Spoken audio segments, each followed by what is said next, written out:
Iniciada a gravação, boa noite novamente.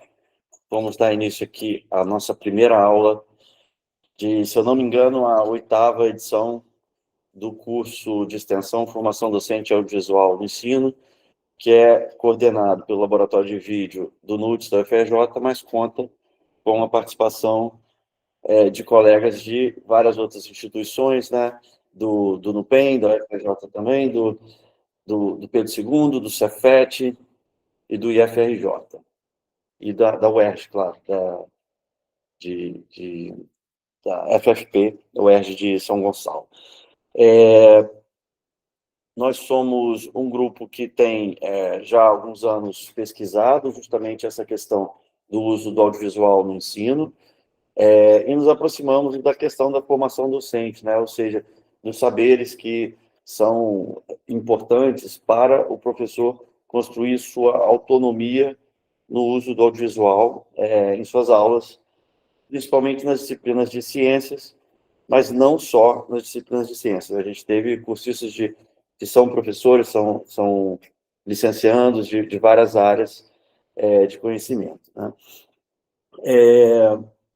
Vamos combinar, assim, antes de começar a apresentação, uma dinâmica para a gente otimizar a aula, já que a gente está nesse modo remoto, para que todos tenham a oportunidade de colocar questões e dúvidas, né? O curso, vocês vão ver, ele tem uma dimensão, ele procura ter uma dimensão bastante dialógica, né? Então, a gente quer ouvir as experiências de vocês, quer que vocês tragam questões da prática, das experiências, da formação, né?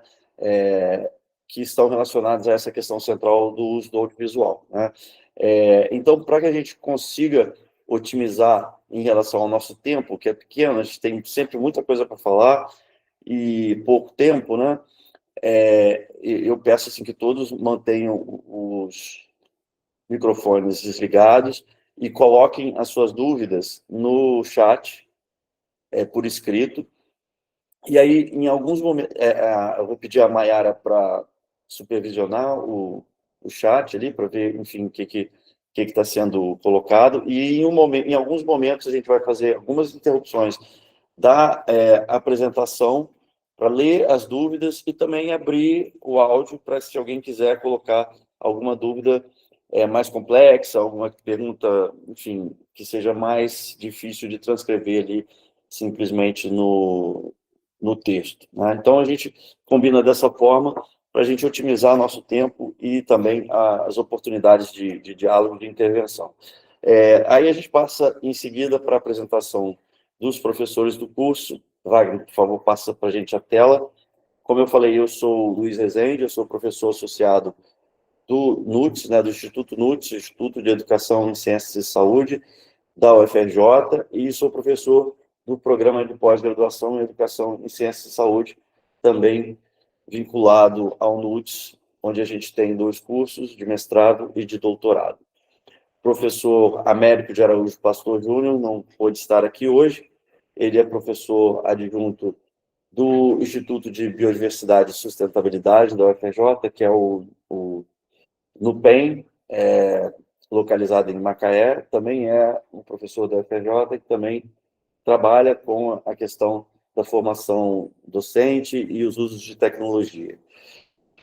Professora Luciana Ferrari Espíndola Cabral está aqui hoje. Vou passar a palavra dela para ela se apresentar para vocês. Luciana. Olá a todos, todas e todes. Vocês me ouvem? Sim, estamos te ouvindo bem. Desligado? Estão me ouvindo bem? Sim. Ótimo.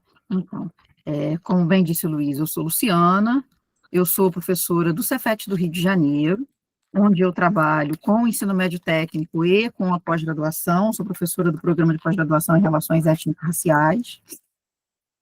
Faço parte desse grupo de pesquisa há quase 10 anos. Venho trabalhando ao longo desse tempo com a conceituação de endereçamento e estou aqui para colaborar na dinâmica desse trabalho, tá? Então, sejam todos bem-vindos. Obrigado, Luciana. Seguindo aqui, professor Wagner Gonçalves Bastos, que é professor associado do Programa de Pós-Graduação em Ensino de Ciência, Ambiente e Sociedade, da FFP, UERJ, também está aqui conosco hoje à noite. Vou passar a palavra a ele para ele se apresentar. Wagner, por favor. Boa noite a todos. Como o Luiz falou, eu sou o Wagner. Eu já faço parte da Faculdade de Formação de Professores da UERJ há mais de 30 anos. Trabalhei com alunos da graduação, da especialização e do mestrado no programa de pós-graduação em Ensino de Ciências, Ambiente e Sociedade, ao qual ainda estou vinculado. Tenho trabalhado também com orientação de alunos que desenvolveram projetos relacionados com o que vocês vão conhecer hoje, a partir de hoje, né, ao longo desse curso, e participei também de muitas pesquisas lá do laboratório do Fundão. É isso. Obrigado, Wagner. Em seguida, a professora Gisele Abreu Lira Correia dos Santos, que é professora do Colégio Pedro II, do Ensino Básico Técnico e Tecnológico do Pedro II, e também é credenciada no programa de Ensino na Educação Básica, também do Pedro II. Gisele está aqui também com a gente hoje e vai se apresentar aqui na sequência. Gisele, por favor. Olá, boa noite. Como o Luiz disse, eu sou Gisele, sou professora do Pedro II há 20 anos, sou professora de Química do ensino médio, ensino técnico, e sou professora do programa de mestrado profissional em práticas de educação básica, lá do Colégio Pedro II também. A minha pesquisa é voltada para o ensino de ciências e para o uso do audiovisual e do cinema no ensino. E estou aqui para contribuir também com o curso e aprender também, sempre. Obrigada. Obrigado, Gisele. E, por fim, o professor Marcos Vinícius Pereira, que também é um integrante do nosso grupo de muitos anos. Ele é professor do IFRJ e também do Programa de Ensino de Ciências lá do FRJ. O professor Marcos não está aqui conosco hoje, não pôde comparecer. Bem, na sequência, pode passar, por favor, Wagner. A gente vai falar um pouco sobre a estrutura do curso e depois eu faço uma pausa para ouvir algumas dúvidas ou questões que vocês tiverem, perguntas. Nós temos 4 aulas síncronas e uma aula assíncrona. Essa aula assíncrona a gente vai explicar depois, mas é uma aula que contempla uma temática que entrou posteriormente no curso, tá? A nossa primeira aula de hoje, como vocês estão vendo, ela é uma apresentação do curso, tem essa parte introdutória para vocês entenderem como a gente pretende trabalhar, o que o curso pretende desenvolver em termos de conteúdos e de discussões, né? Como eu falei, o curso ele busca sempre ser bastante dialogado, na medida do possível, né? E ele também traz um conteúdo que é um conteúdo em que a gente vê um trabalho, né, um esforço de fazer uma conexão entre a área da pesquisa, entre a área, não só teórica, né, mas a área da produção de conhecimento, né, com a área do ensino, a área da educação e especificamente da formação docente, já que esse é um curso direcionado para docentes, para professores e professoras que têm já um tempo de experiência, né, ou pouca experiência, que não importa, e também para licenciandos das mais diversas áreas de conhecimento, né? Então, o nosso público principal são os professores, né, em formação e professores já formados e experientes. Então, o nosso esforço é conectar essa prática do professor com resultados de pesquisa que a gente tem já de mais de 10 anos de trabalho no laboratório de vídeo educativo do NUTS, sobre questões pertinentes à inserção da tecnologia audiovisual no ensino. Não por acaso a gente tem aqui professores no curso que são professores do ensino médio e médio técnico, muito experientes, né, como Gisele, Wagner e Luciana, que ajudam, né, que consolidam essa conexão da pesquisa da produção de conhecimento com a sua área de interesse, área de foco, área até mesmo de aplicação em alguns casos, né, que é a educação e o ensino, né, a educação básica e o ensino. Então, o curso ele tem essa vertente, essa orientação, né, e aí como é que a gente pensou uma estrutura de um curso que tem justamente essa orientação que eu disse, que não é simplesmente prática, né, a gente não vai desenvolver necessariamente ou principalmente práticas de uso de audiovisual. A gente vai ter esse momento, sim. A gente vai discutir sobre práticas, mas não é só isso. É justamente a possibilidade de construir, de cada um de vocês, como professores em formação ou formados, experientes, em diversas etapas das carreiras docentes de vocês, podem construir uma autonomia para a inserção do audiovisual no seu ensino, nas suas aulas, nas suas práticas educativas. Então, o curso não trabalha com uma ideia de oferecer modelos prontos, né, roteiros de uso, né? A gente trabalha com a discussão de conceitos que são de um campo de conhecimento, por exemplo, do cinema, do audiovisual, que a gente considera que são muito próximos, muito relevantes para a prática do professor, e também com exemplos de práticas, né? Como professoras como Gisele e Luciana, principalmente, vão trazer exemplos de práticas de como elas trabalharam, mas não como modelos para vocês repetirem. Acho que até pode, né? Mas modelos para fomentar, para desenvolver uma reflexão sobre o papel que o audiovisual pode ter no ensino, para além de um ensino apenas substitutivo ou ilustrativo, né, de questões, por exemplo, das diversas áreas científicas, né? Então, o curso está dividindo, o conteúdo do curso foi dividido segundo essa lógica, né? Que conhecimento relevante a gente acredita que pode fazer a diferença para promover essa autonomia docente, né? Então, essa primeira aula, daqui a pouco a gente vai começar a falar um pouco sobre linguagem cinematográfica, né, que são estruturas, né, de narrativa e de dramaturgia, né, e mesmo alguns pontos técnicos sobre a linguagem do cinema e do audiovisual, que são importantes para desenvolver um olhar diferenciado sobre os filmes, um olhar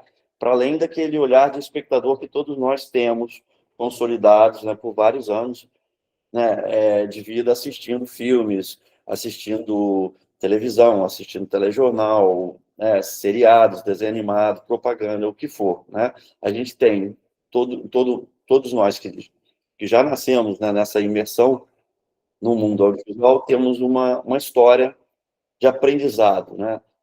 Então, o que o curso oferece não é uma reiteração dessa história como espectadores, mas a tentativa de criar um olhar específico, um olhar mais analítico, como a gente chama, né? São conceitos e ferramentas que ajudam a gente a pensar, a olhar para os filmes e para todas as obras audiovisuais, quaisquer que sejam, com um olhar analítico. Então, a primeira aula vai ter essa função da gente fazer um mergulho, né, modesto, né, porque a gente não tem muito tempo.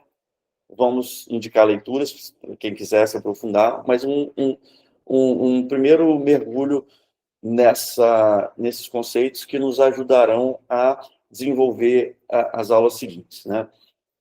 A segunda aula, na semana que vem, a gente entra mais nessa parte da análise, né? Ou seja, a gente tenta operacionalizar esses conceitos que a gente vai ver hoje, com questões específicas da relação dos filmes, né? E não só dos filmes, mas das obras audiovisuais com seus públicos. Pensando que essa relação com o público, ela é muito importante também para a relação docente-aluno, né? Ela é uma relação que está também na dinâmica de ensino e aprendizagem, na dinâmica entre docente e aluno, especialmente quando a gente usa material audiovisual. E a gente vai tentar ver esse aspecto a partir de um conceito específico, que é o conceito de modos de endereçamento. Tá? Não vou entrar nisso aqui hoje, em detalhes, a gente vai ter tempo semana que vem, e nas outras semanas também, para discutir esse termo, esse conceito, mas ele diz respeito a como a gente constrói uma fala, um filme, pensando justamente no nosso público, sobre quem é esse público, né? Então, esse conceito vai ser desdobrado, né, em suas algumas de suas consequências nas aulas seguintes, né? Bom, depois a gente tem 2 aulas, que é o que eu comecei a explicar, a aula 3A e a 3B, que tem alguma relação, mas não necessariamente são dependentes, né? A aula 3, que é uma aula síncrona, como essa que a gente vai ter aqui, a gente vai introduzir um outro conceito, e aí já mais dentro das questões propriamente do ensino e da escola, do ensino audiovisual, que é o conceito de reendereçamento, né? Que diz respeito a como um professor, uma professora se apropria de um recurso audiovisual, né, de um filme, ou seja ele qual for, né, para o ensino. Como se dá, em que condições isso acontece? Então, a gente vai ter uma discussão a partir desse conceito, mas que é uma discussão muito ancorada na prática docente em sala de aula, né? E, paralelamente, a gente pede que vocês assistam essa aula 3B, que é uma aula gravada que está justamente lá na nossa página, no nosso canal do YouTube, no canal do Laboratório de Vídeo. Como eu falei no início, essa aula ela foi introduzida depois do início do curso, se eu não me engano, na segunda ou na terceira edição, muito em função de uma demanda dos cursistas, né? Naquele questionário que alguns de vocês já responderam, né? O questionário diagnóstico, e também no questionário final de avaliação do curso, que, enfim, a gente vai pedir que vocês respondam após o encerramento do curso, houve essa demanda, né, por conhecimentos mais relacionados à técnica audiovisual, né? Ou seja, como eu gravo um vídeo, como eu edito, como é que eu extraio um trecho de um vídeo, baixo o vídeo da internet e publico, né, em um site, ou, sei lá, gravo num pendrive, ou coloco no drive, enfim, são questões mais técnicas que estão contempladas nessa aula que está gravada, tá? E que vocês podem assistir a qualquer tempo.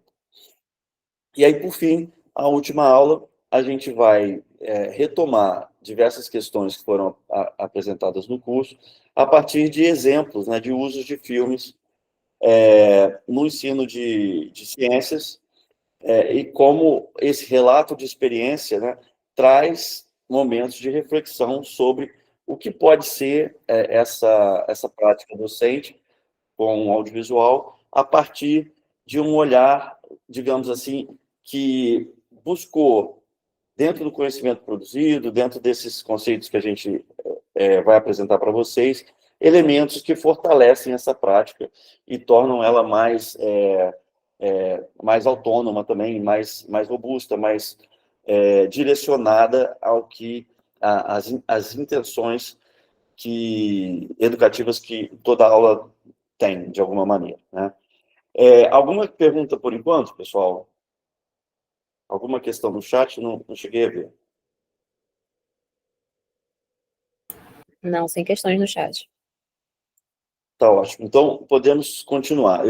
Antes de entrar já no conteúdo, alguns avisos sobre avaliação e certificação, tá? Que são importantes e são questões que, enfim, interessam aqui no transcorrer do curso, né? Sobre a avaliação, melhor dizendo, não existe uma avaliação propriamente dita, pessoal, assim, a gente não faz um momento de avaliação.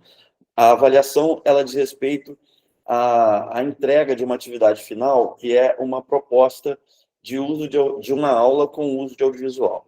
A gente vai ter bastante tempo para discutir o que é isso, né? Ela é feita a partir de um formulário direcionado, né, com algumas perguntas, em que vocês definem, lógico, depois, né, a partir dos conceitos, das discussões que a gente vai trazer aqui, vocês definem e concebem uma aula com vídeo, né, uma aula com audiovisual, para ensinar determinado tema da disciplina que vocês ministram, da disciplina que vocês em que vocês atuam, né? Então, para receber a certificação, vocês têm que entregar dentro do prazo que a gente vai ainda fixar, né, esse formulário, que é um formulário eletrônico, que vocês preenchem eletronicamente e enviam para a gente, assim como esse primeiro questionário diagnóstico e algumas outras atividades que a gente vai fazer também via formulário.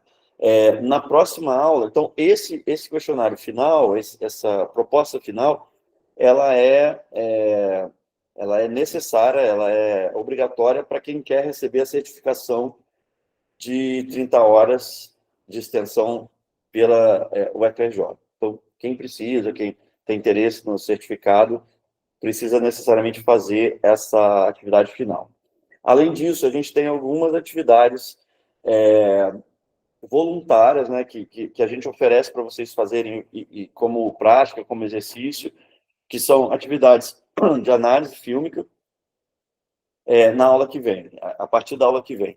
Essas atividades, como eu falei, não são obrigatórias, mas a gente estimula que vocês façam como um exercício de olhar. Hoje mesmo vai ter uma atividade não formalizada por meio de um questionário, de um formulário, né? Mas uma atividade que vocês podem fazer voluntariamente e relatar na próxima semana, tá? No final da aula eu vou explicar o que é isso. Sobre a presença, a gente vai passar daqui a pouco uma lista de presença. É importante que vocês tenham um mínimo de presença, né, no curso, para a gente ter uma organicidade assim, né, na discussão sobre o conteúdo, porque ele está numa ordem, né, numa sequência que tem uma determinada lógica. Então, é importante vocês terem essa frequência mínima. Se alguém perder alguma aula por alguma questão, é possível assistir a versão gravada, né, que vai estar logo em seguida, não no mesmo dia, né, mas alguns dias depois vai estar lá no nosso canal. Eu acho que a Gisele colocou aqui para vocês o link do canal, então quem quiser já ir lá depois olhando, já vendo o que tem. Ainda não temos nada dessa oferta do curso, mas daqui a pouco eu vou colocar lá a gravação dessa aula e das seguintes, né? Alguma outra questão, pessoal? Não? Então, seguimos aqui. Pode passar, Wagner, por favor.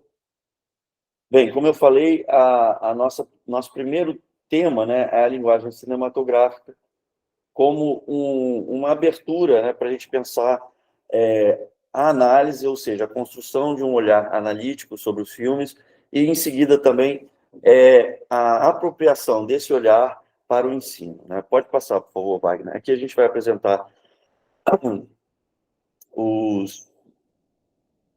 os objetivos do curso, né? Eu já falei um pouco sobre isso, né? Um pouco sobre o que nos levou a conceber o curso, qual é a orientação, a direção do curso, né?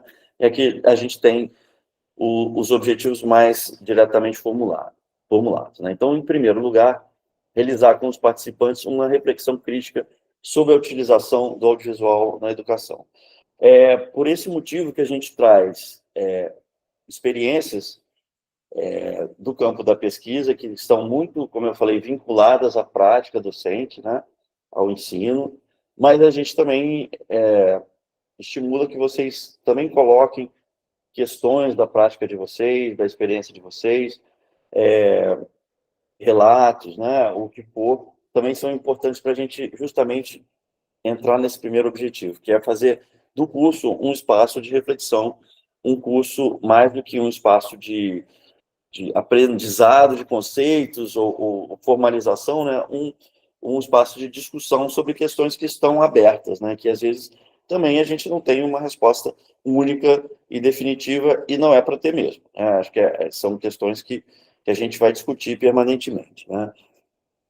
Segundo objetivo, discutir as contribuições da análise fílmica para o uso audiovisual na educação. É justamente aquilo que eu estava explicando, né, como os instrumentos conceituais da linguagem cinematográfica, né, da teoria do cinema, eles podem ajudar o professor na criação desse olhar analítico, que é o que orienta o que pelo menos não é o único conhecimento, pelo contrário, né, mas é um conhecimento que ajuda a orientar na produção de propostas de uso de vídeo que ultrapassem essa ideia de ligar o vídeo, né, deixar o filme passando e pronto, né, e discutir depois, talvez. Não que isso seja ruim, mas que a gente possa ir além disso também, né, pensar em outras formas, né, de integrar o audiovisual. Terceiro objetivo, familiarizar os participantes com as ferramentas da análise fílmica, também, como eu disse no início, para um aprofundamento da compreensão das estéticas audiovisuais, ou seja, pensar que os filmes têm diferenças, né? E essas diferenças se referem a questões muito próprias das experiências individuais com o cinema, né? Não só diferenças narrativas ou de gênero, né? Diferente um drama, uma comédia, um documentário, a gente sabe essas diferenças, né? Mas também diferenças em relação a como os filmes constroem determinados lugares para o espectador. Isso tem a ver com a nossa a questão do endereçamento, que é um dos pontos que a gente vai discutir, e é algo que é possível de ser identificado nos filmes, né? Assim como os valores que os filmes promovem, né? Todos nós sabemos quantos os filmes têm uma determinada influência na sociedade, né? E como eles são também elementos de discussão, de reprodução de valores, de ideias, sejam ideias mais do campo das humanidades, né? Da política, né? Mas também ideias científicas, ideias propriamente que estão diretamente relacionadas com a história, né, com as diferenças produzidas, né, no conhecimento e nas sociedades ao longo do tempo, que o cinema acaba também registrando, né, de alguma maneira testemunhando essas mudanças, né? Então, a gente também vai tentar trazer um pouco sobre isso, né? Como eu falei, o curso tem uma carga horária limitada, né, e é um assunto que pode render bastante, né? O quarto objetivo, apresentar, né, os aportes e conexões da pesquisa sobre endereçamento e reendereçamento de audiovisuais, vocês vão ouvir bastante essas duas palavras, tá? Por meio da discussão de suas bases teóricas e contribuições para o campo da educação, né? Todo o nosso trabalho tem sido em tentar fazer essa ponte, essa relação de elementos que vêm da teoria do cinema, da teoria da recepção fílmica, né, com questões que são concretas do ensino e da educação, né, e da prática docente. Questões que não são simplesmente teóricas, mas questões que dizem respeito ao dia a dia da sala de aula, por exemplo, né, pensando que cada vez mais a sala de aula vai ser um espaço imerso em tecnologias, né, e quase todas, se não todas, né, são audiovisuais, ou vou dizer assim, algumas são só auditivas, né? Algumas são só visuais, mas frequentemente essas duas mídias estão juntas, né? Então, cada vez mais a gente vai viver em uma escola, em uma sala de aula, imersa em questões da tecnologia audiovisual, em questões das tecnologias digitais, né? E isso é importante a gente pensar que conhecimento é esse, né? A mais que a gente precisa ter para fazer essa relação dos conteúdos científicos, dos conteúdos de ensino, do currículo, na presença dessas tecnologias ou enriquecidos por essa tecnologia, né? Uma questão que a disponibilidade dessas tecnologias, né, do acesso aos filmes, por exemplo, em casa, em sala de aula, nos permite, né, enriquecer o ensino com esses materiais. E, por último, aqui, o quinto objetivo, estimular uma abordagem prática sobre a relação endereçamento e reendereçamento de audiovisuais, visando a sua incorporação à prática docente. Um pouco no sentido que eu falei do início, de estimular a autonomia de vocês, ou seja, que em vez de vocês ficarem, né, talvez procurando um modelo escrito, um roteiro, o que não tem nenhum problema, né, ajudam bastante, são ótimos, mas que vocês também sejam capazes de criar com segurança, né, e com propriedade, vamos dizer assim, as suas próprias propostas que são adequadas para o contexto de vocês, né? Para um contexto de uma escola específica, de uma turma específica, de um objetivo de ensino específico, que talvez ninguém, além de vocês mesmos, tenham pensado, tenham enfrentado o desafio de fazer, né? Algo novo, ou como ensinar um determinado elemento do currículo, ou algum tema da matéria de forma diferente, né? Então, o que a gente quer aqui é que vocês saiam mais autônomos, né? Mais estimulados a pensar a tecnologia audiovisual, o vídeo, não como uma barreira, mas como algo que pode promover, né, novas formas de ensino. A gente sabe que muitas vezes as escolas são precárias, não têm material adequado, né, mas na medida do possível a gente consegue ir inserindo, né, elementos, eventualmente, tecnológicos, e como eu falei, a tendência é, de alguma maneira, a gente está cada vez mais imerso, né, os celulares, né, a grande questão de se pode usar o celular em aula ou não, né, se deve proibir, eu não vou entrar nessa questão aqui, tá? Mas é uma questão que está aí colocada para as escolas e para os professores, né? E, enfim, para os pais, para a sociedade como um todo, já que todo mundo tem opinado sobre isso, né? Vamos ver aqui. Para fins pedagógicos. Isso, o que a gente pode pensar, né, que essa inserção para fins pedagógicos também pode ser, digamos, estimulada e aperfeiçoada pelo conhecimento sobre as tecnologias, né? O Alex falou que no final gostaria de expor uma breve proposta. Tá bom, no final da aula você lembra que a gente te passa a palavra. Podemos seguir, então?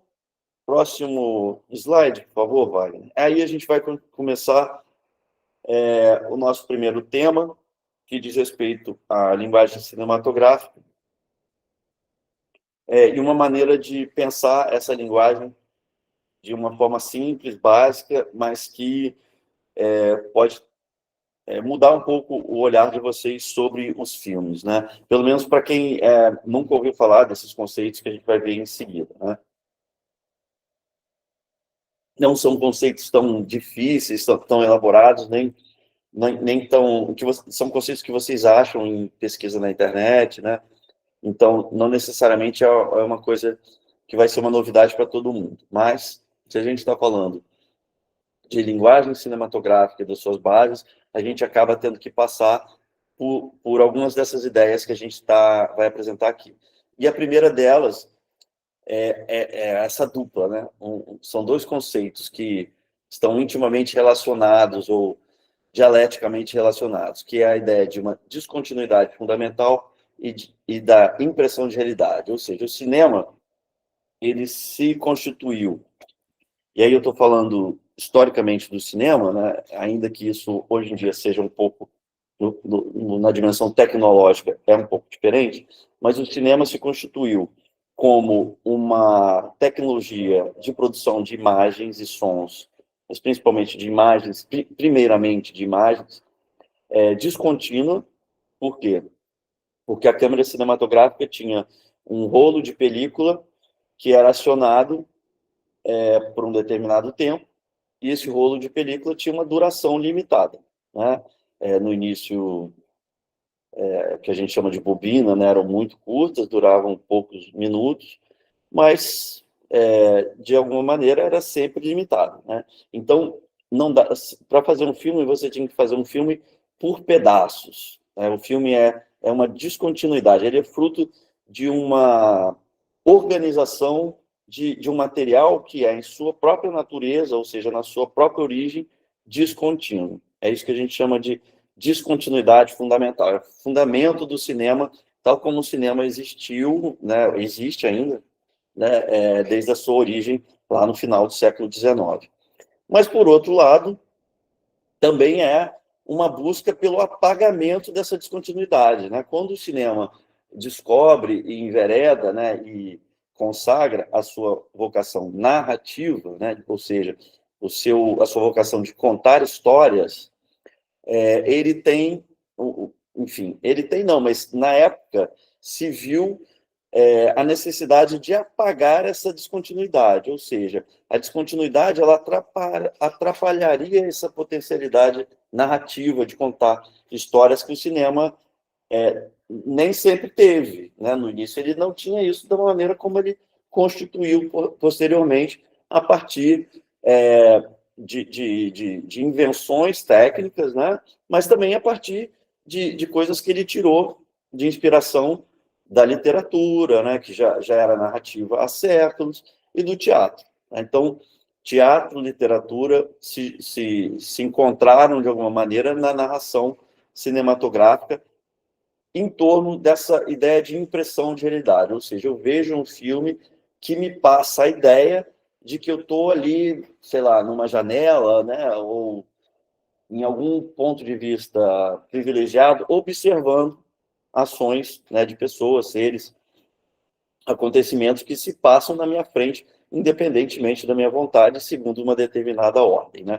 Isso e eu vejo, eu entendo, né, entre aspas, eu acredito, né, dentro dos limites do que é acreditar num filme, né, que todos nós que não temos uma relação patológica com a imagem, uma relação, digamos, cognitivamente equilibrada, entendemos como uma realidade, como algo, um todo completo, né, e não como um todo contínuo, né, e não como um todo descontínuo. Pode passar, por favor, Wagner? Então, aqui a gente tem essas duas definições. O que é a descontinuidade fundamental? Um filme é feito de fragmentos de imagens e de sons, que a gente vai chamar, a partir de agora, de planos, que são produzidos fora de ordem devido à sua forma de produção e limitações técnicas, né? No início, era essa limitação técnica da extensão, né, do rolo de negativo, né, de filme. Mas também, depois, quando as produções se complicaram, né, com grandes cenários, de filmes de longa-metragem, que ocorrem em diversas épocas e por aí afora, né, também em relação à praticidade ou à economia da produção, né? Você não vai filmar na ordem do filme, você vai filmar numa ordem lógica, né? Que é mais econômica. Todas as cenas que se passam numa locação, num cenário, depois as outras, todas as cenas que ocorrem de noite naquele cenário e por aí vai. Então, essas questões tornam a produção cinematográfica, né, fundamentalmente uma produção de fragmentos, né, de fragmentos que inicialmente são descontínuos, né, mas depois, né, segundo essa lógica da impressão de realidade, né, ou seja, o filme, para ser plenamente narrativo, tal como a literatura clássica, o teatro clássico, né, ensinaram ao cinema, ou consolidaram frente aos seus públicos, né, que é de fazer com que o espectador não perceba ou ele esqueça momentaneamente essa descontinuidade e perceba o mundo que está transcorrendo à sua frente como um mundo coerente e contínuo, né? Ou seja, a ideia de produzir uma impressão de realidade produziu, consequentemente, um esforço técnico, né, para que a descontinuidade do fundamental do cinema fosse apagada. Tá? Ok, pessoal, quanto a essa ideia? Alguma questão? E essa ideia é importante para a gente pensar alguns elementos que se seguem, que são esses conceitos fundamentais. Entre eles, o mais importante é o conceito de plano, né? O plano é uma unidade fundamental que corresponde justamente a um desses fragmentos de imagem e som, né? Aí vocês podem me perguntar, mas e hoje em dia, né? O cinema digital não precisa mais ser descontínuo. É verdade, a gente tem alguns exemplos, mas de fato não são muitos, né? Alguns exemplos de filmes que são feitos na ordem da narrativa, da história, né? Então, o filme foi filmado tal como se fosse uma peça, né? Que está ali transcorrendo, os atores entram e saem, a câmera passeia por um cenário e vai mostrando uma narrativa também. É possível fazer um filme assim? Claro, é possível, e a gente tem alguns exemplos. Mas isso não elimina a ideia de que o filme é uma descontinuidade, né?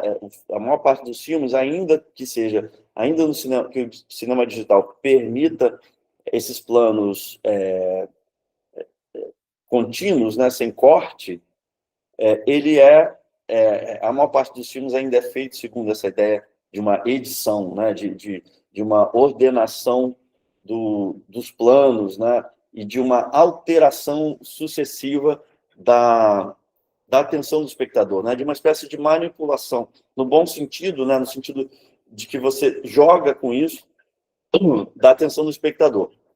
E aí, pessoal, o que é importante? Se vocês tiverem essa experiência, ou já tiveram, é muito diferente esteticamente a gente ver um filme feito em um plano contínuo, inteiro, e um filme que é feito da junção invisível de fragmentos.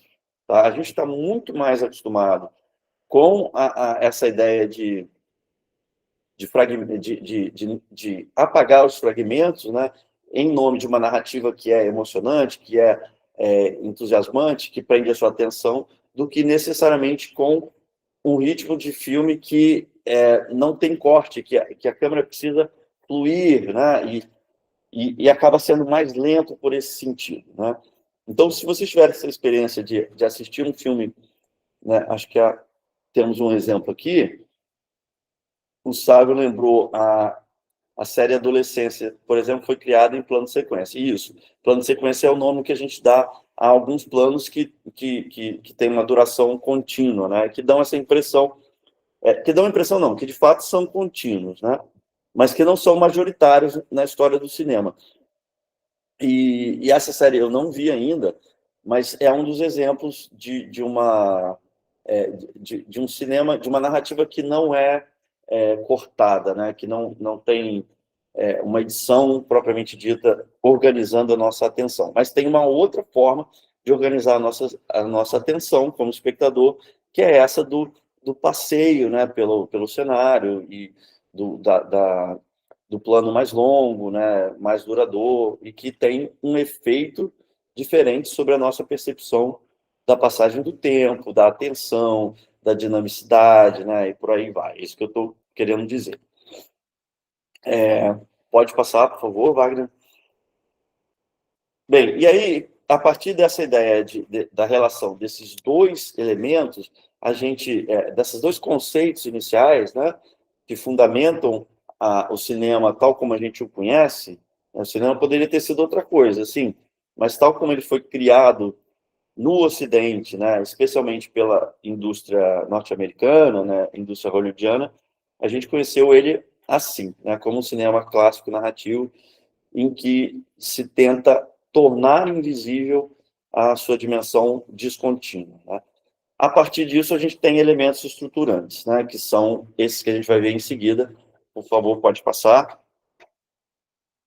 Que são esses dois elementos, na verdade, né, o plano e o corte, que são justamente duas faces da mesma moeda, né, e que visam, ao mesmo tempo em que lidam com a descontinuidade, buscam a ideia de continuidade, né? Então, o plano, como eu falei anteriormente, é essa unidade fundamental, o elemento mínimo que se localiza entre o acionar da câmera e o desligar da câmera. Então, esse plano, ele estava, no tempo do cinema por filme, né, a película, ele estava limitado a uma determinada extensão, que podia ser alguns poucos minutos, em caso assim, de câmera Super 8, alguns segundos, ou extensões um pouco maiores, como 8 minutos, 16 minutos. Mas não era, se eu não me engano, muito mais do que isso. Então, um plano poderia ter por aí, né, 8 minutos, 10 minutos, no máximo de duração, né? E a partir disso, né, quando se decidia que era o fim do plano, se cortava, né? E a ideia de plano, ela implica necessariamente a ideia de corte, que foi exatamente o que eu falei, né? O momento de interrupção da filmagem, né, do registro, da luz pela câmera corresponde ao corte, né? Isso se a gente pensa do ponto de vista da captura da imagem, né, da câmera. Mas isso também vale para o momento da edição, né? Os cortes são essas interrupções de imagem que estão entre um plano e outro, que é justamente esse elemento que prova a descontinuidade que o cinema procura apagar, né, ou tornar invisível, ou pelo menos não chamar a atenção para ele. Não é invisível, gente, né? Porque se a gente prestar atenção, a gente vê. Mas o caso é que, na maior parte das vezes, a gente não presta atenção. A gente deixa passar em função justamente desses elementos técnicos usados para maquiar, para tornar invisível, para tornar sutil essas passagens descontínuas, né? Então, plano e corte são dois elementos, dois irmãos gêmeos, né? Siameses, se eu posso usar essa metáfora, que trabalham em prol de uma ideia de continuidade narrativa, continuidade físico-espacial, temporal e também continuidade narrativa, né? O plano e o corte estão tanto na captura quanto na edição das imagens. Pode passar, por favor? Aqui a gente tem, então, um exemplo de um filme. A gente vai passar o filme todo para vocês, eu vou fazer alguns comentários, mas a ideia é que vocês prestem atenção em tudo isso que eu estava falando, né? Eu sei que são coisas que vocês já sabem, pelo menos espontaneamente, intuitivamente, mas tentem nesse filme perceber onde estão os cortes e como os planos são organizados para criar uma narrativa, para criar assim, uma história que está sendo contada. E aí, que história é essa? Tá? Tentem entender o que está sendo passado simplesmente a partir do que está sendo mostrado, né? É um filme mudo, de 1903, então é um dos filmes dos primórdios do cinema, que se chama Life of American Fireman, a vida de um bombeiro americano, que é considerado, na história do cinema, um dos primeiros filmes a ter uma proto-narrativa, a tentar contar uma história, né? Ele tem uma sequência de ações que são relacionadas, né? Que tem uma continuidade. Mas essa continuidade não está na continuidade material do filme, ela está na continuidade narrativa de uma determinada sequência, de uma determinada lógica.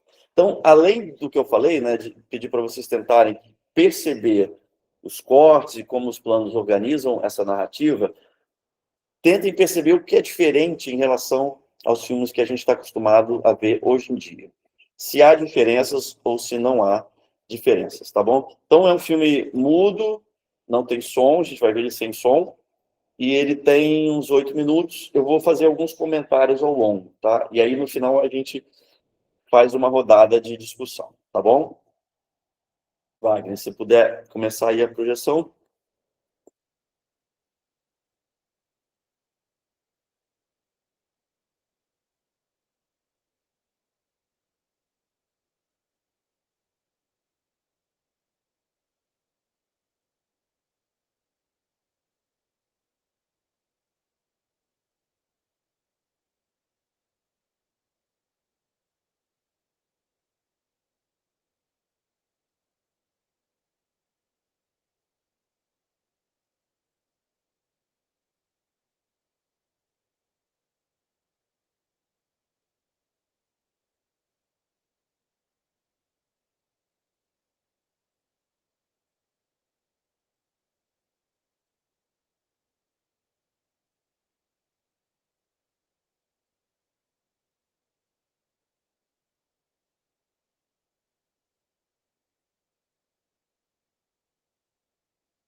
percebam que todas as ações são mostradas do início ao fim, né? O plano se inicia justamente quando a ação começa, e ele só termina, só é cortado e muda para outro, como agora, quando a ação anterior terminou. Então, vocês viram ali que, primeiro, o portão, né, do Corpo de Bombeiros estava fechado, ele abre, aí as carroças começam a sair, e só quando a última passa é que o plano termina. Se vocês repararem, nesses próximos planos, vocês vão ver a mesma lógica, né? O plano começa no início da ação, e ele só é interrompido, ele só é cortado quando essa ação termina. Naquele primeiro plano, um dos primeiros, né, que entra o braço do bombeiro, aciona o alarme, é a mesma coisa, né?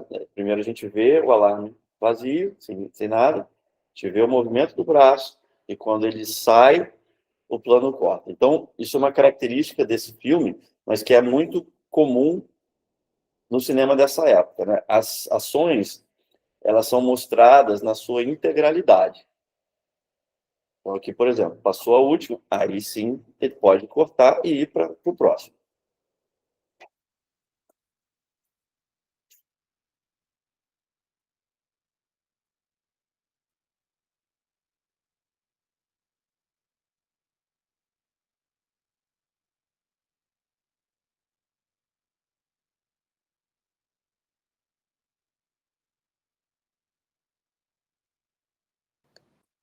Outra coisa característica desse cinema, né, dessa época, e desse filme especialmente, é um ponto de vista quase fixo, né? Aqui ele se move um pouco, mas vocês veem que não tem cortes internos na ação, né? Aqui vocês vão ver, por exemplo, é o interior da casa, onde ocorre o incêndio, e a gente vê a ação também por inteiro. Não tem cortes dentro, né, da ação.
Ok, aí termina o filme.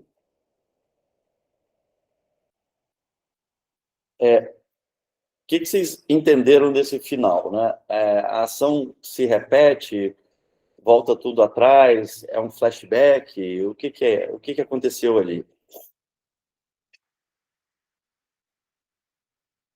Nada disso que eu falei, né? Na verdade, assim, um filme nessa época não se tinha como a gente tem hoje, e como logo depois surgiu, foi construída essa ideia, né? Sim, são dois planos, né, diferentes. São só dois planos. Um interno da casa sendo no interior da casa, onde está a mulher e a criança, onde estão a mulher e a criança, e o externo, que são a ação dos bombeiros. Mas se vocês repararam bem, eles mostram a mesma ação, que é os bombeiros colocam a escada, sobem, entram pela janela, descem com a mulher, depois descem com a criança. Nos dois planos, a gente tem a mesma ação. E a impressão que a gente tem é que voltou atrás, né? Isso porque não existia nessa época a ideia de como você significar a simultaneidade da ação, por exemplo, entre o dentro e o fora.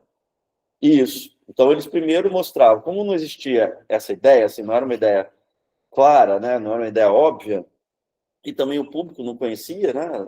O público não estava acostumado com essa ideia, né?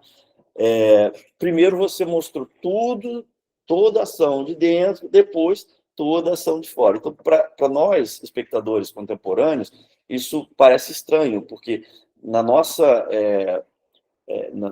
história de espectadores, né, a gente tem um aprendizado de quando os planos se alternam, né, ou seja, eu poderia montar, né, editar os dois planos, os dois master plans, né, os dois grandes planos, alternando as ações, né, de dentro e de fora. Isso seria muito comum e muito viável e normal hoje em dia, mas não era naquela época, né? Então, isso mostra para a gente que a ideia de narrativa ela é construída, e para que ela fosse construída, foi preciso também que os diretores, roteiristas, fotógrafos, técnicos, produtores, etc., fossem pensando em soluções que fossem compreensíveis para o público ao longo do tempo, né?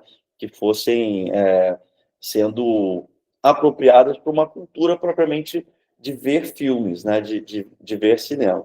E ali, além disso, vocês vão ver outros elementos que eu chamei a atenção, né? Pode passar o slide, Wagner. Outros elementos que eu chamei a atenção sobre, por exemplo, o plano, né, fixo, ou a ideia da ação que só é mostrada do início ao fim, né? Tudo isso tem a ver com características da época, né? E também da relação com o espectador, né? Como é que eu vou interromper uma ação? Eu tenho que mostrá-la por inteiro para ter certeza que o espectador entenda essa ação. E esse filme, ele tem já uma ideia de sequência narrativa, como vocês devem ter notado, né? Começa por um acionamento do alarme, e aí os bombeiros correm, chegam no local, apagam fogo, resgatam as pessoas. Então, essa é uma ideia de uma narrativa muito simples, mas que já está construída por uma sequência de planos, né, em que a gente já tem uma ideia de que algo descontínuo é trabalhado para parecer contínuo. É lógico que dentro dos limites daquela época, né, ou das condições daquela época. Vamos ver aqui os comentários. Alguém quer fazer algum outro comentário ou pergunta? O Alex falou, eles mostram internamente e depois separadamente em outro momento, externamente as mesmas ações. Hoje o corte acabou com isso. Isso, essa ideia do corte como algo que produz uma lógica de simultaneidade, né? Logo pouco depois desse filme, um diretor americano chamado D.W. Griffith vai fazer um filme chamado Intolerância, que é um filme que tem essa ideia de simultaneidade em algumas sequências, né? De duas ações que correm paralelas. Mas antes mesmo dele, tem outros filmes que já trabalhavam com essa ideia de significar a alternância de ações ou a simultaneidade de ações de diferentes pontos de vista pela alternância nos cortes, né? Que foi isso que o Alex falou aqui. A Thaís completou isso, hoje ocorre simultaneamente.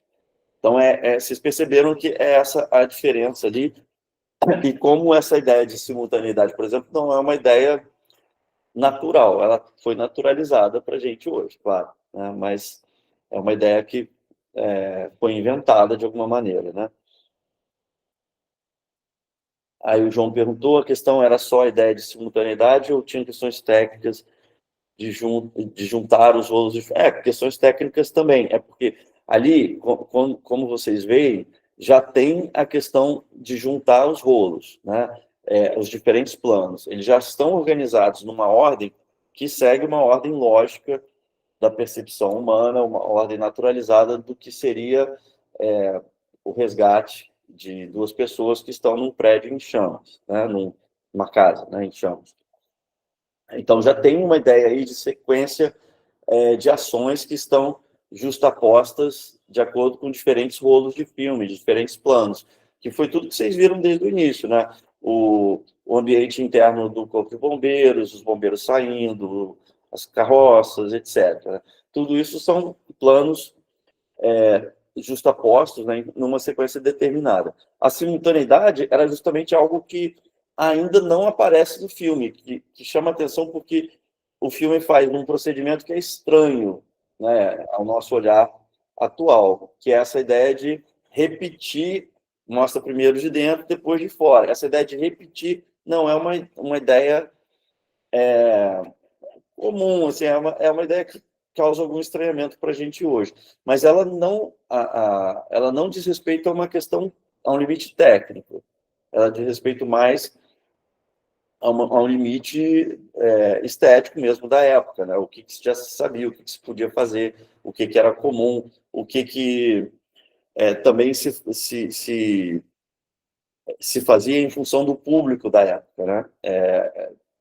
Se eu alternar esses planos aqui, será que o público vai entender? Então, isso também poderia ser uma questão importante. Ok, pessoal?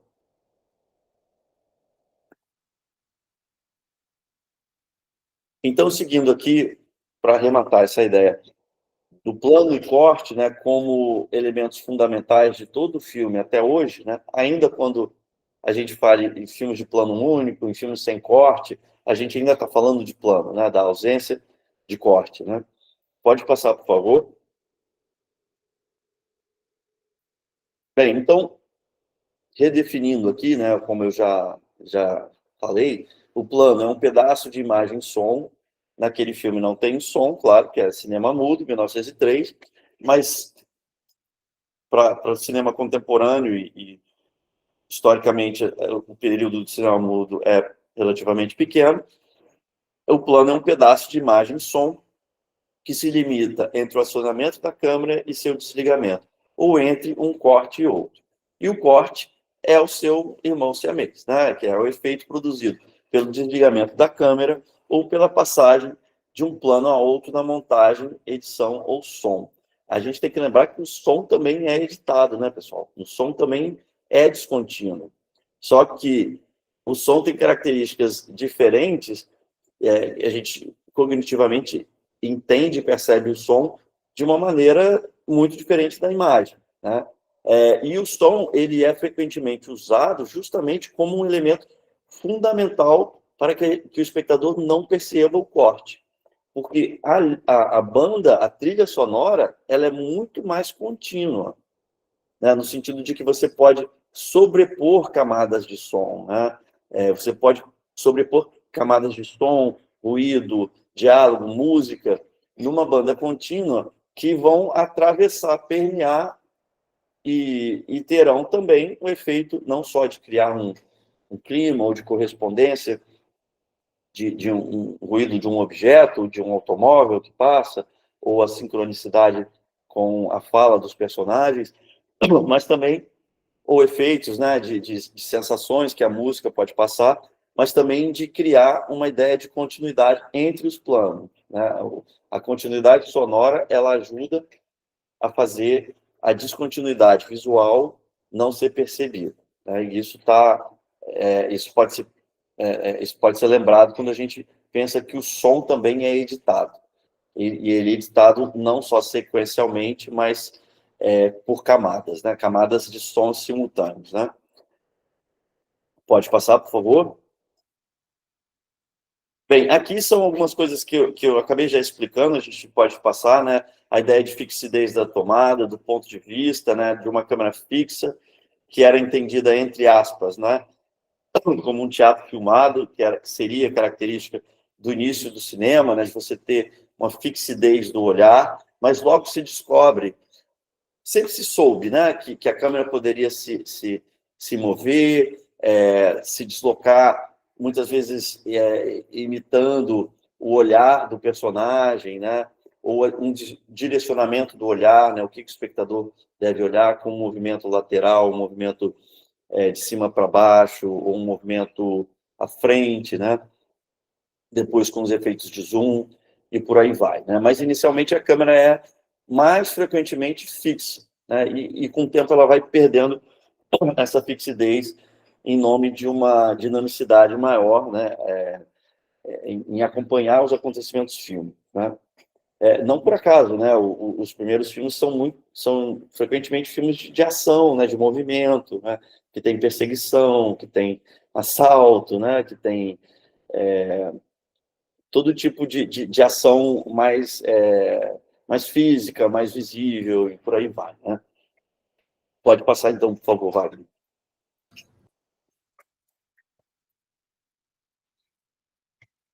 Eu sem querer pulei aqui o slide. Não vamos precisar ver esse trecho de novo, né? Acho que já expliquei essa parte. Tá bom. Então, pula esse slide. Pode pular. Tá bom.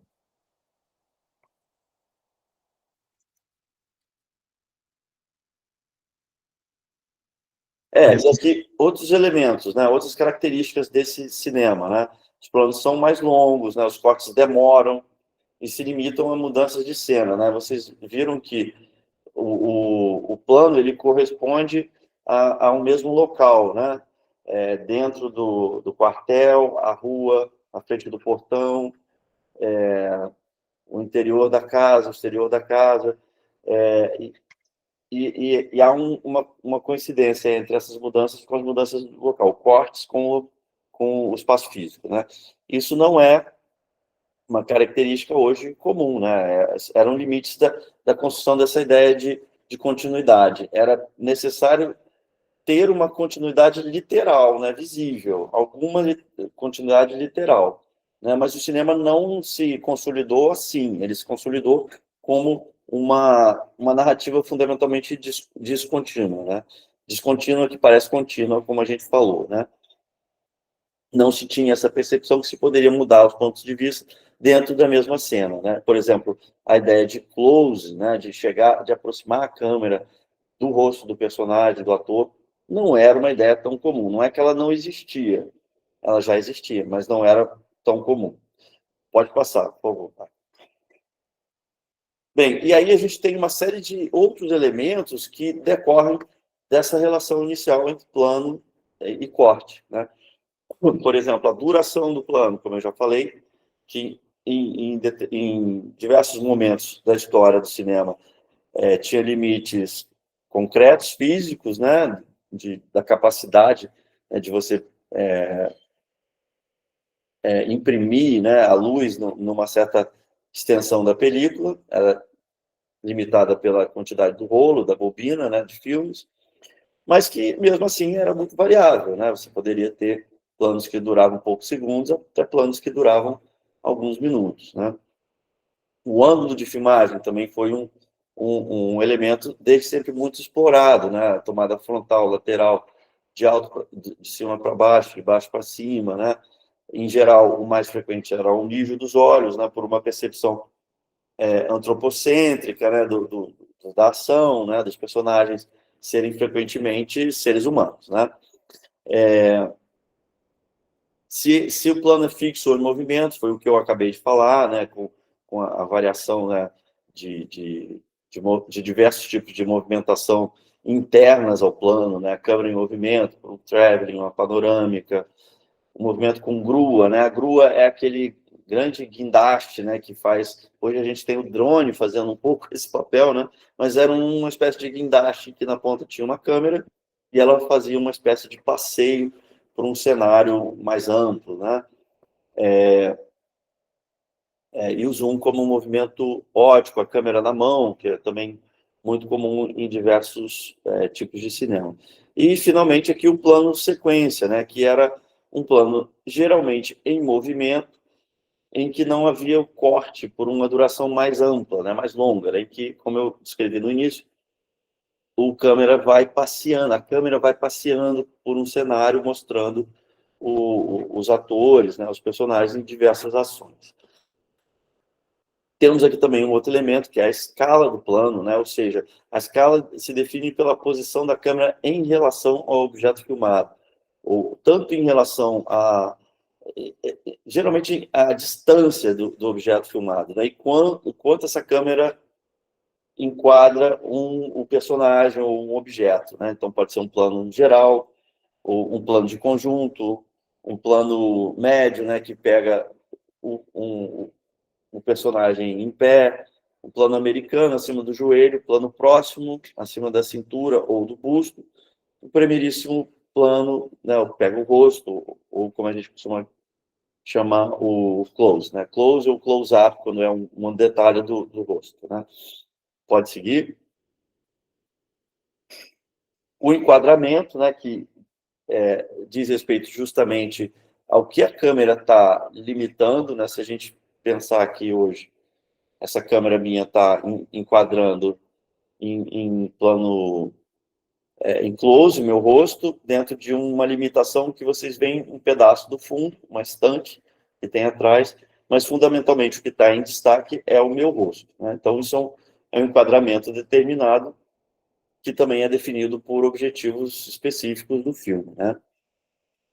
A profundidade de campo, que diz respeito à nitidez que a gente tem entre as diversas, digamos assim, camadas internas de um plano, né? A gente pode pensar que tem um outro sentido da ideia de plano, que não é esse que eu expliquei até aqui, mas é de que uma tomada, né, um enquadramento, ele pode ter objetos que estão em diferentes, pode capturar objetos que estão entre si em diferentes distâncias. Então, aqui eu estou no primeiro plano e tem uma estante que está ao fundo ou em segundo plano.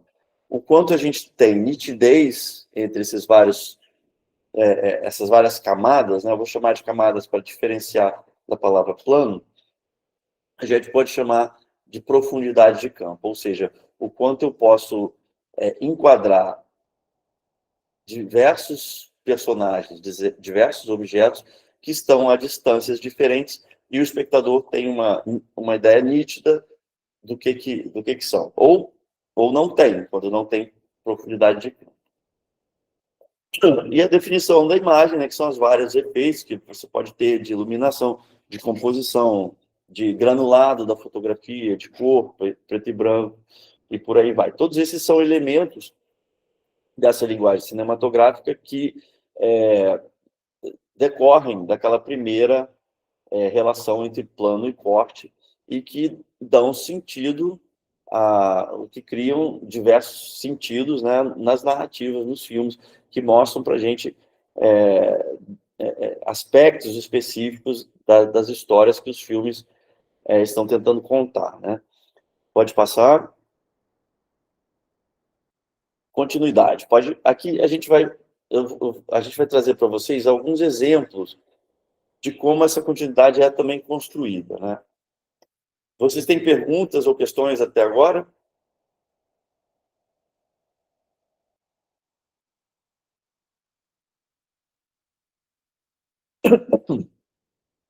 Não, então seguimos para esse bloco aqui da continuidade. Mais específico sobre continuidade, né? Pode passar, vai. Bem, essa é a ideia que eu trouxe desde o início, né? Fazer o que é contínuo, o descontínuo parecer contínuo, né? Esse trabalho, ele é frequentemente um trabalho da edição, né? Em função de tudo que eu já estou falando, né? da sequenciação das imagens segundo uma determinada lógica, do uso da trilha sonora para maquiar ou disfarçar os cortes, né? O uso de efeitos entre os planos, como, por exemplo, a fusão entre uma imagem e a outra, né? Ou mesmo o corte seco dentro de determinadas situações, né? Mas, para além disso, da continuidade que é produzida na montagem, ela também precisa ser produzida no momento da captura ou da filmagem das imagens e dos cenários, etc. Então, ela envolve continuidades físicas, né, diretamente perceptíveis, como aquelas que estão no cenário, na iluminação, na caracterização do personagem, na posição da câmera, na marcação dos atores dentro do cenário, né? E uma lógica de direcionamento do olhar, de onde essa cena, de onde essa ação está sendo mostrada, né? A definição desse direcionamento do olhar, que é o olhar da câmera e ao mesmo que vai ser o olhar do espectador, é importante também para se criar uma ideia de continuidade a partir da descontinuidade. Então, a ideia de continuidade, ela também é criada a partir... Se você faz um filme de qualquer jeito, a montagem talvez, a edição talvez não resolva, no sentido de criar essa continuidade que favorece o espectador ficar atento à narrativa. Tá? Vamos lá, alguns exemplos. Pode passar, vai.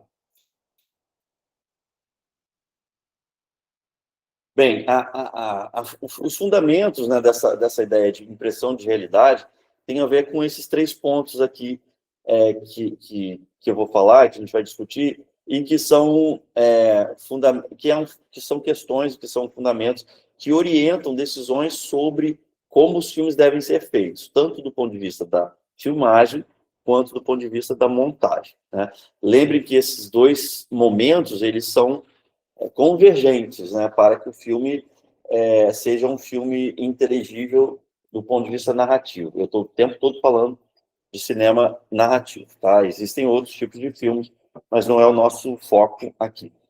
Então, primeiro, criar essa convergência, né, entre filmagem e montagem, ou edição, diz respeito, em primeiro lugar aqui, né, a criar um mundo visualmente coerente, que deve parecer funcionar tal como o mundo real. A gente sabe que não tem problema quanto a isso, mas ele deve parecer ter uma lógica de coerência tal como o mundo real. Por isso que os erros de continuidade, né, que são piadas famosas que o público gosta de ver, de perceber, né, são elementos que perturbam a narrativa. Porque quando você percebe, sei lá, que um ator estava na posição diferente do plano anterior, ou estava de chapéu num e no outro não está, e não tem explicação nenhuma para aquilo, né? Tem uma cena bem característica disso, que é em O Senhor dos Anéis, no primeiro Senhor dos Anéis, que é uma grande produção, né?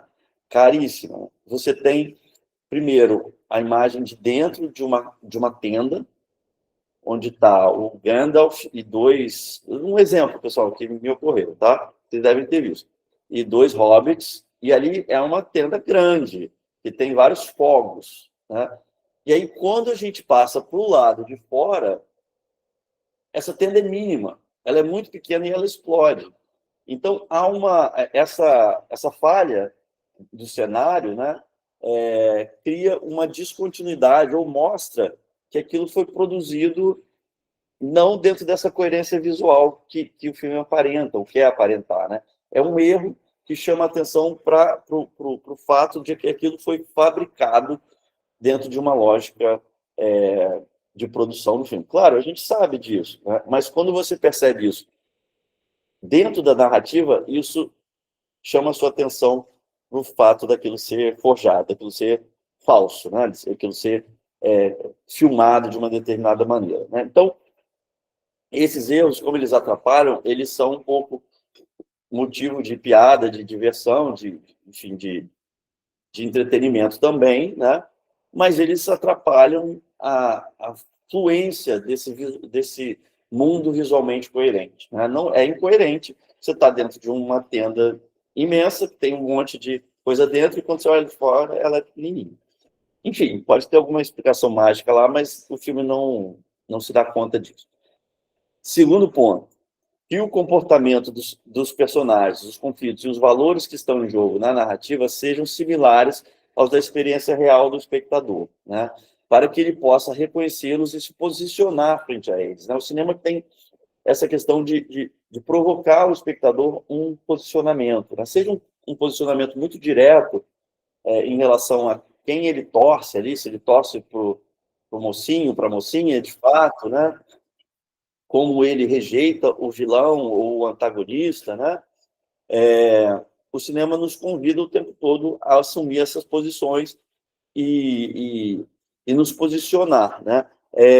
Mas esses conflitos têm que ser conflitos que são conflitos da ordem humana. Mesmo quando eles falam, por exemplo, no exemplo que eu acabei de dar, né, de um mundo que não existe, um mundo fictício, né, da Terra-média, né, onde existe magia, etc., os conflitos entre as pessoas, os personagens, são conflitos que a gente pode entender, porque eles são similares aos conflitos humanos, né? E é claro, ali tem os seres humanos também são ali um grupo, né? Então, são conflitos facilmente identificados como conflitos humanos, ainda que não sejam reais, né, no sentido de todos aqueles seres existirem, né? Terceiro ponto, construir vínculos naturais, né, ou naturalizados entre o espaço-tempo e causais entre os planos, né? Foi um pouco o que a gente viu ali no filme do Bombeiro, né? De uma maneira ainda talvez rudimentar, mas você já vê que tem essa preocupação ali, né?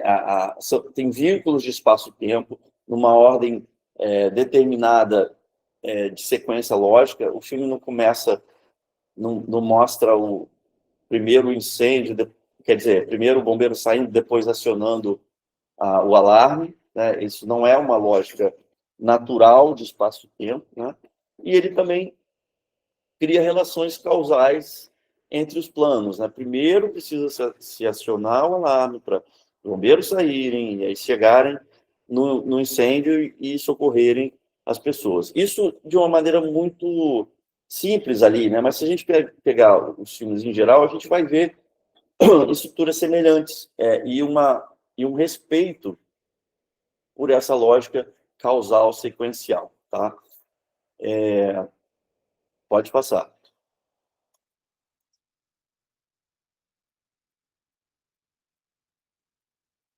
Outros elementos aqui importantes nessa construção dessa continuidade, né?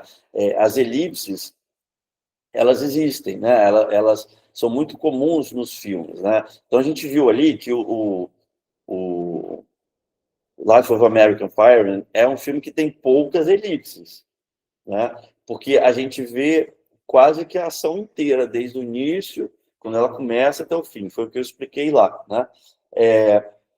Mas hoje em dia essas elipses elas estão por toda parte. Pode ser elipses longas em termos temporais, em que há um salto de anos na vida do personagem, ou podem ser elipses muito factuais, muito simples e físicas mesmo, né? Assim, você vai mostrar o personagem desde a hora que ele acorda, tudo, ele escovando o dente, você já corta dele saindo de casa e chega no trabalho. Isso é uma elipse, porque o filme não precisa mostrar tudo, né? Mostrar todo o desenvolvimento da vida ali do personagem, tal como se ele fosse real, né? Então, essas elipses, elas são elementos muito comuns nos filmes, necessárias para dar dinamicidade ao filme, e para o filme se concentrar no que é dramaturgicamente interessante, né, nos conflitos,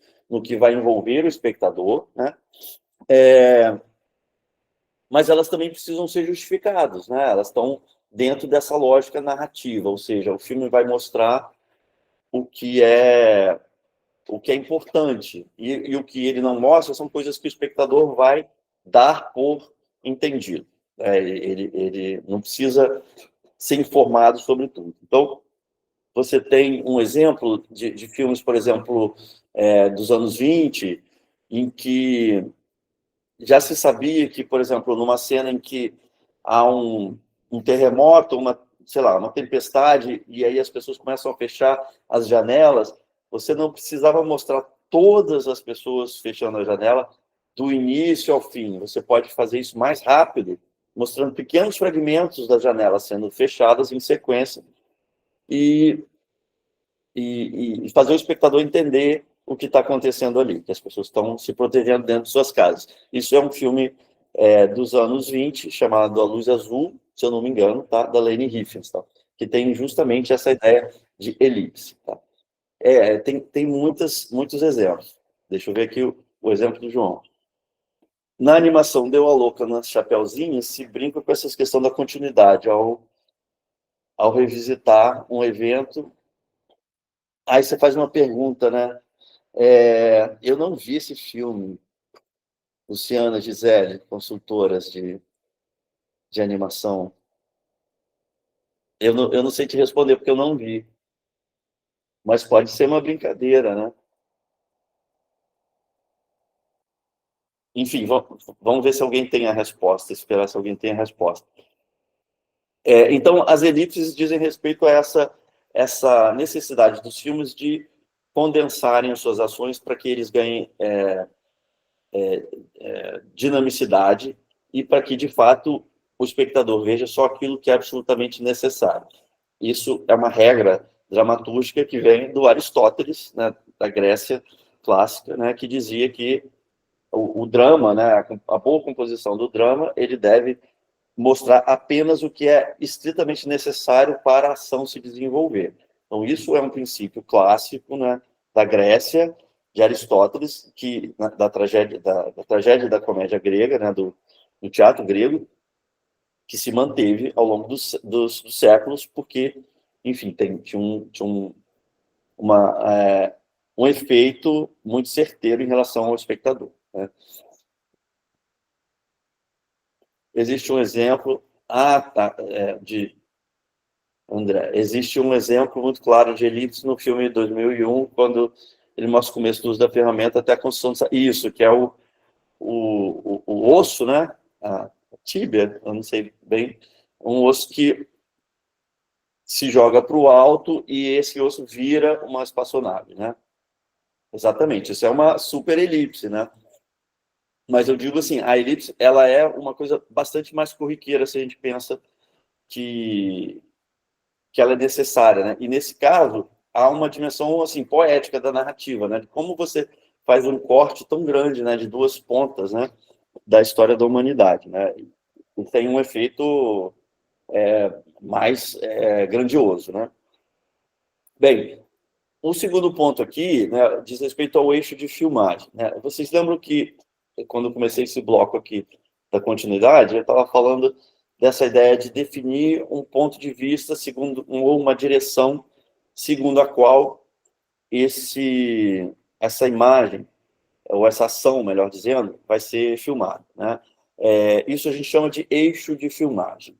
É uma regra que ela é fundamental para que a filmagem permita uma edição coerente em relação ao posicionamento espacial dos atores e dos personagens. Então, imaginem que aqui a gente tem uma cena muito comum com dois atores, né, dois personagens aqui, um homem de camisa azul e um homem de camisa laranja, isso, né? Que estão conversando frente a frente. Uma situação muito comum em qualquer filme. Então, o que o diretor e o câmera vão definir? Eles vão definir um eixo, que é essa linha tracejada aqui. Essa linha tracejada é o eixo de filmagem. E você define que tudo dessa parte verde, inclusive essa meia-lua, esse arco aqui verde, vão ser os pontos em que é possível filmar essa conversa. São os pontos em que você pode ter uma variação de tomada de câmera, né? Mais próxima, mais longe, mais distante, um close, etc., desde que os dois estejam na posição. Por que isso é importante? Porque se eu mudar a câmera para o lado vermelho aqui, para esse semicírculo vermelho, e começar a filmar daqui, e depois eu vou querer juntar planos capturados do lado vermelho com o lado verde, eu não vou conseguir, eu vou ter uma desorientação visual. Por quê? Porque os planos filmados do lado verde, eles posicionam o homem da blusa, da camisa laranja na esquerda e o da azul na direita. Isso é físico, né? E os filmados do lado vermelho, do outro lado do eixo, vão posicionar o homem da camisa azul no lado esquerdo e o da laranja no lado direito. Então, se eu montar um plano com esses personagens vão ficar dançando, digamos assim, né? Pulando. Isso é o que a gente chama de uma quebra de eixo, ou um pulo de eixo, salto de eixo, né? Eu chamo de quebra de eixo, né? E, às vezes, essa questão é muito complicada. Pelo menos em são dois exemplos bons para a gente entender isso.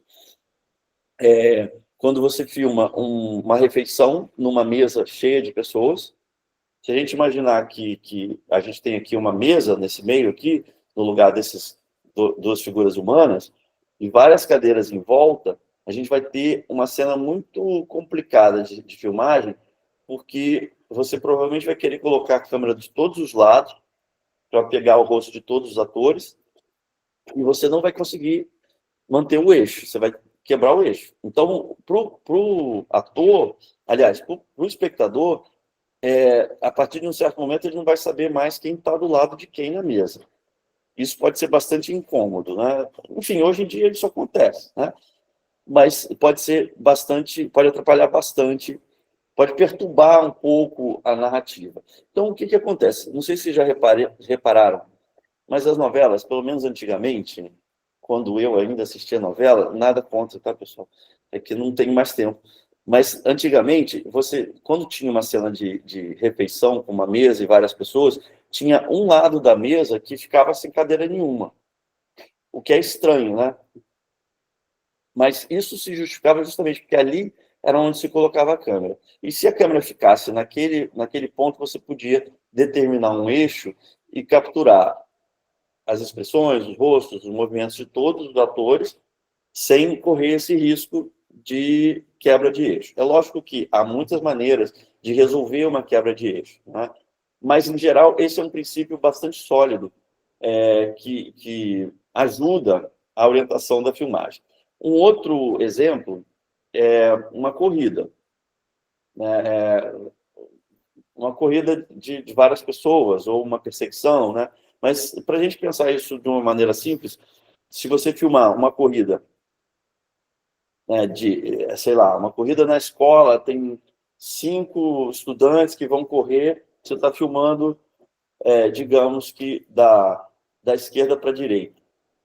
Se você pular o eixo e começar a filmar do outro lado, o que vai acontecer? Vai parecer que eles estão voltando, que a direção é diferente. E isso acontece, inclusive, se você tiver um close, um plano próximo de um ator só, de um estudante só. Então, isso vai criar uma desorientação visual também. Se isso não é proposital, é um erro. Se isso é proposital, ok, né? Mas, às vezes, a gente vê, né, principalmente em vídeos de escola, erros desse tipo, né? Como se filma sem respeitar o eixo, e aí você tem uma desorientação que não era intencional, que não era proposital, né? Por isso que a regra do eixo, ela ajuda nesses momentos. E o terceiro ponto aqui, o raccord, que são tipos de passagem entre os planos, que reduzem também a percepção, ou tornam mais invisível, entre aspas, o corte. São raccords que têm a ver com... Raccord é uma palavra francesa, tá? Que diz respeito a essa passagem, essa mudança de plano. Então, você tem, por exemplo, um raccord de movimento, quando o foco da mudança de plano está no movimento que o personagem faz, pode ser, por exemplo, numa perseguição, no abrir uma porta, né?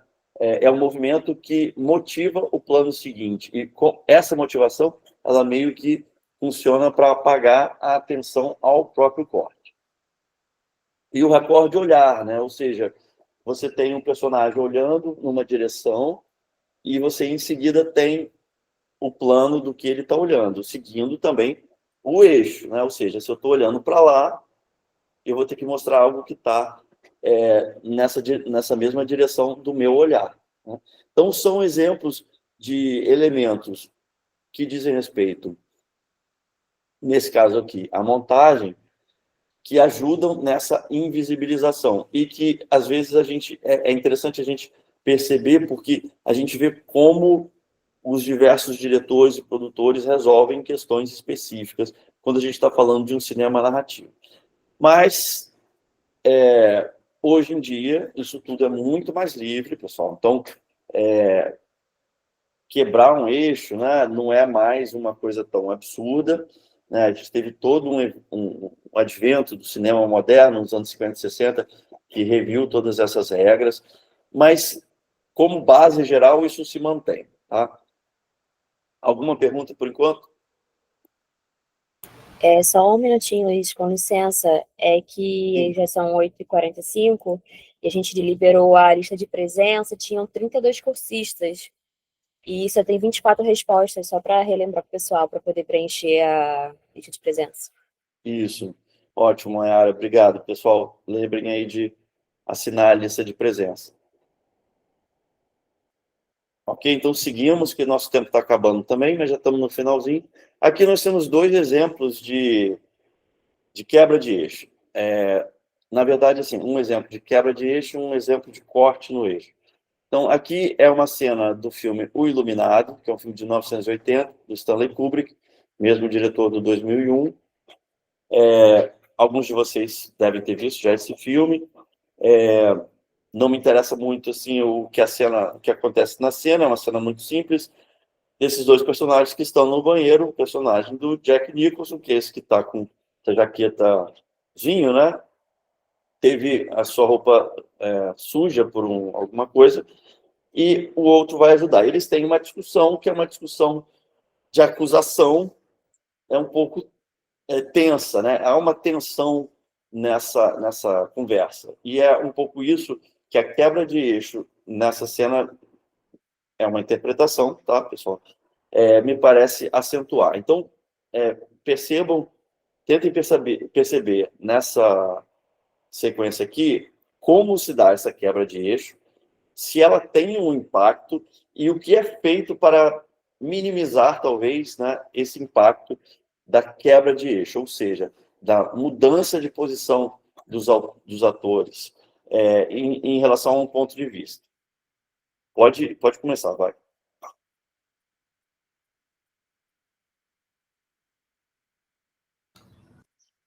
Aqui esse tem som. Esse tem som. Ainda que não seja importante, mas tem.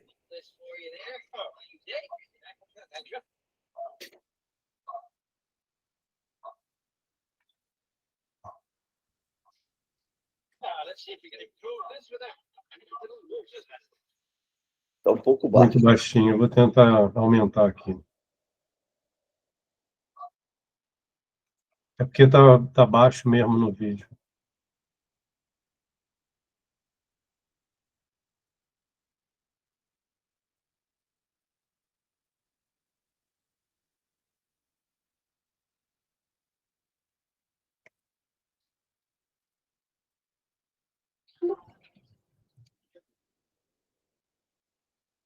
Right, I'll just set my bourbon and advocat down right there. Look at you a moment, sir. Fine. What do they call you around here, Gigi? Grady, sir. Delbert Grady. Bem, aí vocês viram Delbert Grady. que eles inverteram a posição, né?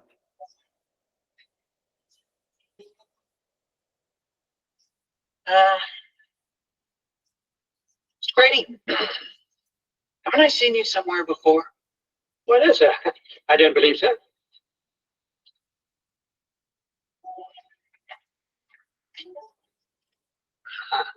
It's coming off now, sir.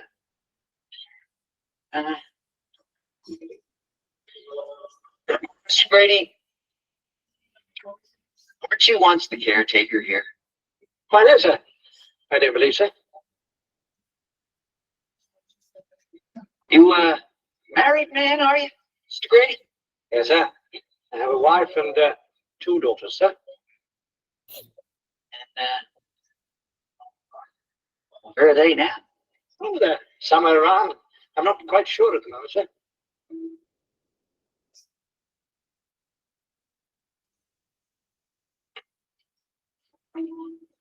Mr. Grady, you were the caretaker.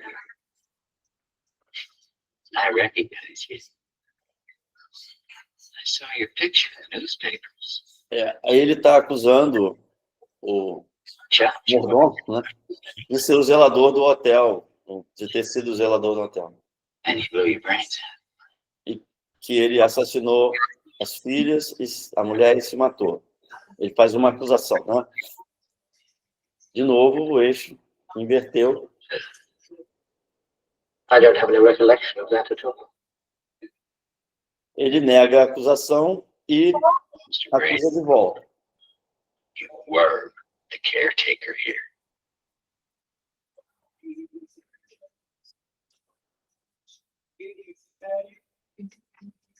I'm sorry to differ with you, sir. But you are the caretaker. You've always been the caretaker. I should know, sir. I've always been here.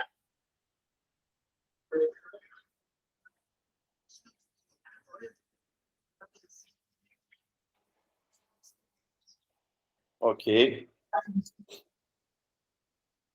Bem, é um exemplo para vocês verem como a quebra de eixo pode ser usada de uma maneira a acrescentar assim, uma tensão. E, por outro lado, ela é bastante discreta, né? Não sei se ela chegou a ser muito visível para vocês. Ela é medianamente disfarçada pela mudança da escala, né? O enquadramento que era mais próximo, que era mais distante, aliás, fica mais próximo quando ela inverte. E a motivação dessa quebra tem a ver com o fato da posição dos atores, né? O Jack Nicholson está virado para um lado, o outro ator para o outro lado. Então, quando meio que um fala, você tem a inversão. Mas esses cortes coincidem justo nos momentos de maior tensão do diálogo, que é essa acusação que eles trocam, né? E um pouco que contribui aí para a alucinação e loucura do personagem do Jack Nicholson no filme. Para quem viu o filme, quem não viu, é um filme muito bom de terror, que vale a pena. Seguindo aqui adiante, a gente tem um outro exemplo. Esse aqui é um exemplo de Corte no Eixo, que é um filme de 1959, Acossado, do Jean-Luc Godard, em que a gente tem uma redefinição, digamos, da clássica alternância campo, que a gente chama campo contra campo, que é um modelo, um esquema de montagem de diálogos, né? Ou seja, você alterna planos em um diálogo entre os personagens que estão falando. Então, no momento que um fala, a câmera está mostrando o falante. Quando o outro fala, o turno passa para o outro e a câmera mostra esse falante. Aqui vocês não vão ver isso. Vocês vão ver, ao contrário, uma sequência de saltos, né, de pulos. Porque a voz do outro ator, do outro personagem, fica a maior parte do tempo off, ou seja, ele não aparece, a gente só ouve a voz dele. Pode começar, vai.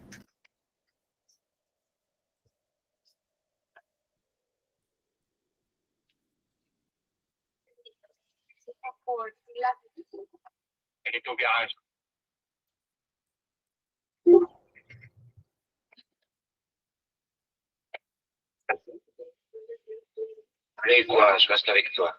De toute façon, vraiment, la l'hôtel.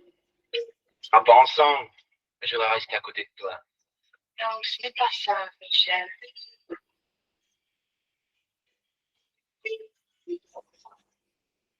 Pourquoi vous êtes triste? Parce que je suis triste. C'est idiot. Pourquoi tu es triste? C'est mieux quand je dis vous ou tu. Pareil, je peux pas me passer de toi. Tu peux très bien. Oui, mais je veux pas. Regarde une Talbot, elle est belle, 2,5 litres. Tu es un garçon. Quoi? Vocês reparam que há saltos, né? E esses saltos são Mais tiens, regarde-moi. perceptíveis pelo fundo, né? Se houvesse alternância Regarde, elle entre est os partie. falantes, a gente não teria essa impressão de salto, né? De descontinuidade, justamente. Então, Et là, aqui et foi là. propositalmente, né, assumiu-se essa descontinuidade aqui como um elemento estético narrativo. Poignet, un très joli front, de très E joli. assim, não atrapalha você entender o que está acontecendo, mas produz uma sensação diferente em termos de narrativa, de estética, né? C'est là. Non, Attends, je vais me carrer, quoi. non, c'est difficile. Bon, bon. Je te Ok.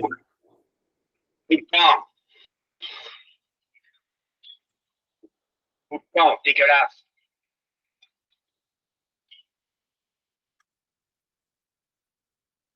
Pode passar o próximo. Bem, acho que a gente acabou essa parte. Como já são quase 9 horas, eu vou deixar esse finalzinho para a gente terminar na semana que vem, tá? É um slide só, mas é uma questão que não é legal explicar com pressa e a gente acabar passando muito do tempo, né? Aí, Wagner, eu vou te pedir para colocar no último slide. A gente vai ver isso no penúltimo, anterior. Isso. Que é uma atividade voluntária que a gente... Um exercício, né? Uma atividade prática para vocês fazerem na medida do possível, ao longo dessa semana, se forem assistir a um filme de longa-metragem, né? A ideia é que vocês tentem exercitar, de alguma maneira, esse hábito de perceber os cortes e os planos dos filmes, como eles são organizados, né? É lógico que isso requer uma atenção diferente, porque a gente está muito acostumado a ignorar os cortes, porque, de fato, não... E a gente é estimulado a isso, né? Pelos filmes. O que interessa é a narrativa, né? E não a questão técnica de como o filme é cortado e montado. Mas tentem fazer essa percepção dos cortes, né? Onde eles estão, se não todos, né? De alguns que sejam importantes, como eles se dão, em que momentos, se são mais lentos, mais rápidos, etc., né? E aí, essa segunda parte a gente não vai poder fazer hoje, que é tentar notar se o filme segue essa estrutura narrativa dramática em 3 atos, que é o que ficou faltando de hoje, mas aí semana que vem a gente retoma essa parte da questão dramatúrgica da narrativa, tá? Pode passar o último agora, Wagner. Como leitura, para quem quiser estudar um pouco mais sobre essa questão, algumas questões, né, do que eu expus aqui hoje, tem esse livro da Flávia Cesarino Costa, que é um livro que se chama O Primeiro Cinema, Espetáculo, Narração, Domesticação. Não sei se vocês já leram, é um livro que vocês encontram na rede, em PDF, e ele fala bastante, com muitos mais detalhes, né, dessas questões da inversão da narração do espetáculo cinematográfico e de uma certa domesticação do espectador, no sentido de que uma domesticação no sentido de ensinar ao espectador como ver os filmes, né? Então, é uma ótima leitura